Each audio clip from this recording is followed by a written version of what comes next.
Murdabat! Düşmanı ala battelar!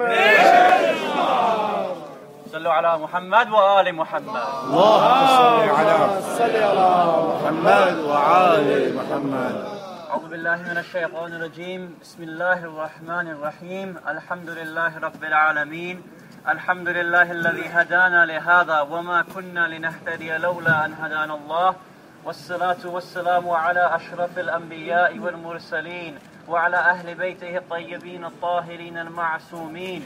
أما بعد، فقد قال الله سبحانه وتعالى في كتابه المجيد وفرقانه الحميد: بسم الله الرحمن الرحيم. لا يحب الله الجهل بالسوء من القول إلا من ظلم وكان الله سميعا عليما. صلوا على محمد وآل محمد. اللهم صل على محمد وآل محمد. Master of our time, my respected ulama, brothers, sisters, Assalamu alaikum jami'an wa rahmatullahi wa barakatuh. Wa alaikum assalam wa rahmatullah. What an honor it is to stand in front of you this afternoon. Not for myself. The honor is for our Imam of our time, Imam Ajjalallahu Ta'ala Farihi. Allahumma salli ala Muhammad wa ali Muhammad. Knowledge that so many of his lovers and so many of his followers are standing here today at the site, at the place in which they can pass on the message to the leaders in the land of Saudi Arabia that we are not happy, we are not going to stand at what has taken place and what they want to do going forward. Janatul Baqee is one of the most important sites in Islamic history. We have already heard some of the wondrous personalities that are buried within Baqee. And we find that despite its position within Islamic history, it is now also one of the places that is most oppressed in Islamic history. We also want to highlight that the Holy Prophet of Islam, Hazrat Muhammad al-Mustafa sallallahu alayhi wa was the one who gave to us al-Baqee'. He was the one who first gave the companions and the family the burial place in al-Baqee'.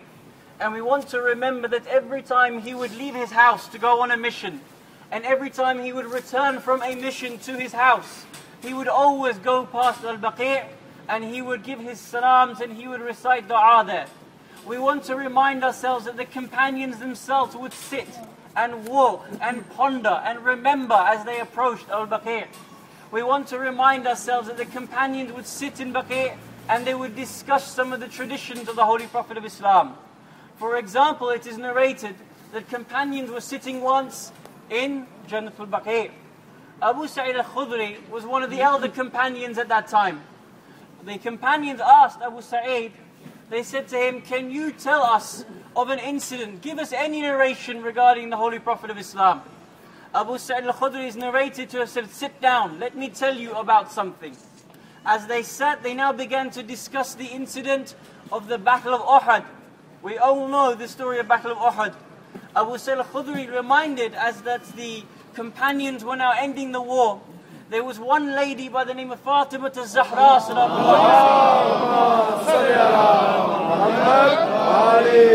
came towards the Holy Prophet of Islam, and she saw what state Rasulullah was in.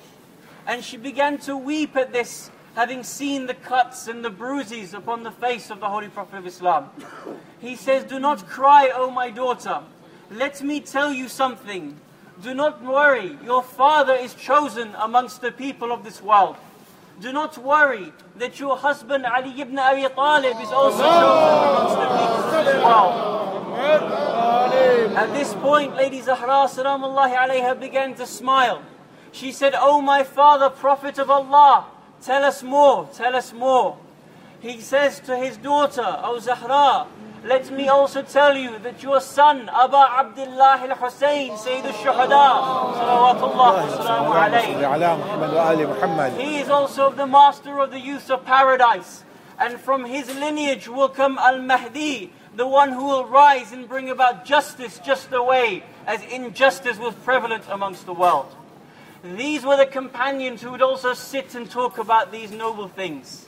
If we have these sorts of companions in our history, If we see our companions used to love and revere Janatul Baqee, how is it that we can stand that people have such evident hatred against Janatul Baqee? And therefore there is a verse that aptly describes this situation. ظهر الفساد في البر والبحر بما كسبت أيدي الناس. That there is going to be this manifest hate, there is going to be this destruction, there is going to be this oppression, there is going to be this corruption that fills the earth. Why? Because from the hands of man themselves will do it. And therefore our Holy Prophet of Islam has said to us that he who sees an evil action or hears of an evil action and is pleased with it is like the one who has participated in it. And he who sees or hears of an evil action and is displeased with it is like the one who has opposed it. And therefore, brothers and sisters, we have gathered here to demonstrate against what took place in 1925. The verse that we opened with has come to us from Surah An-Nisa, verse number 148. Allah subhanahu wa ta'ala says, لا يحب الله الجهر بالسوء من القول إلا من ظلم وكان الله سميعا عليما.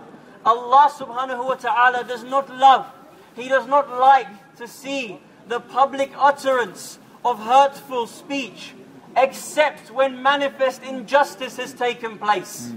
We stand here because this injustice has taken place. And the fact that Allah subhanahu wa ta'ala has given us this exemption, the fact that Allah subhanahu wa ta'ala has said when injustice takes place, we should be standing out, we should be demonstrating, we should be reminding the world exactly what has taken place. And therefore I want to echo one thing in particular which the brother has stated. This is not just a Shia issue. This is not a Sunni issue. This is not a sectarian issue. This is not an issue of madahib.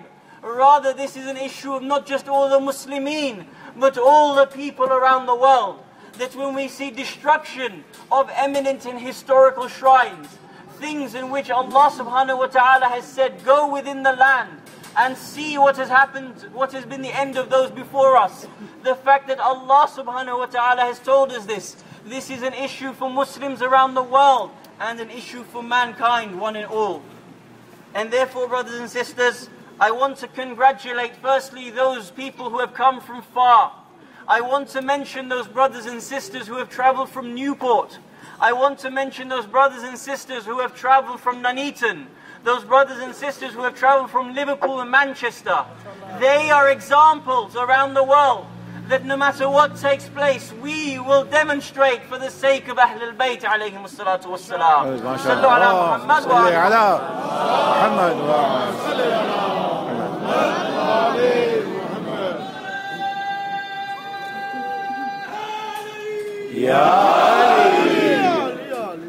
Allah subhanahu wa ta'ala in chapter 3 verse number 110 of the Holy Quran has called us the best of nations. And He has given to us a reason as to why we are the best of nations. Because we are the ones who perform amr bil ma'ruf wa nahi anil munkar. That we are the ones who call towards good and that we forbid the evil. Allah subhanahu wa ta'ala's Prophet has given to us a statement, and I want to conclude by reminding us of this, that no matter where we go, we take this statement of our Holy Prophet of Islam into our lives. He sallallahu alayhi wa sallam has said to us that the world is like a ship. The world is like a ship, and its people are its crew. The world's inhabitants are like its crew. When you find this ship has a hole in it, we, each and every single one of us, have a responsibility to plug that hole. Lest the ship sinks, lest this world sinks into the worst kind of morality that is around there. And therefore the fact that our Holy Prophet of Islam has told us this, that each one of us are responsible for this ship, lest it falls into this immorality. We here have to call upon those who are not here. We have to forward these petitions to those who are not here. We have to remind those who are not here that we demonstrated, but our responsibility does not end here. It does not end by looking upon the back of this embassy. It ends with us going out every single day of our lives, reminding about the injustice that has befallen upon the Ahlul Bayt alayhim salatu wassalam, and standing up for them, not just in our speech, not just in our demonstration, but also in our actions. For Allah subhanahu wa ta'ala's Imam and representative on the earth, the 6th Imam alayhi salatu wassalam, has said, my Shia are not just the ones who call through the tongue, but they are the ones who call through the actions. And therefore we conclude with exactly the statement that the brother has said, that we remind whoever may be listening here in the embassy, that whoever may read and be the recipient of our documents later on in life, that we could not stand in front of Fatima al-Zahra on the Day of Judgment and say that we have seen the destruction and that we have allowed it.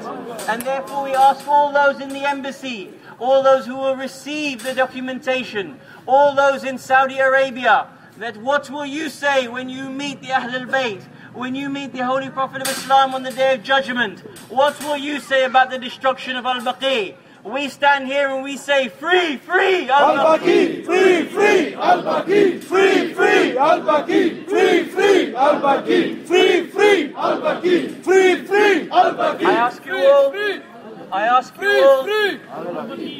all to please recite one loud salawat in honor of the awaited Savior, Imam al-Mahdi, Ajjalallahu ta'ala Fajr al-Sharif.